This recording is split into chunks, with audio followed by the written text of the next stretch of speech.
contento por debutar hoy Ну, я очень доволен своим дебютом, мне очень все понравилось. Да, к сожалению, мы не выиграли. Мне кажется, ничья не была таким оптимальным результатом по игре, и мы были достойны победы. Но сейчас я буду готовиться к матчу с «Динамо», у нас будет выходные, и, надеюсь, ситуация изменится к лучшему.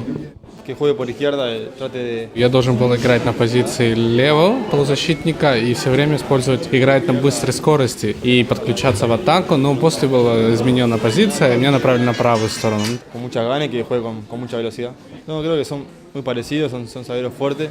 По моему мнению, защитники в Уругвае и в Ростове очень похожи по уровню, по качеству игры. И на самом деле есть разница между лигами, но именно по сравнению с защитниками я особой разницы не видел. Все очень хорошего уровня и очень тяжело всегда играть против них.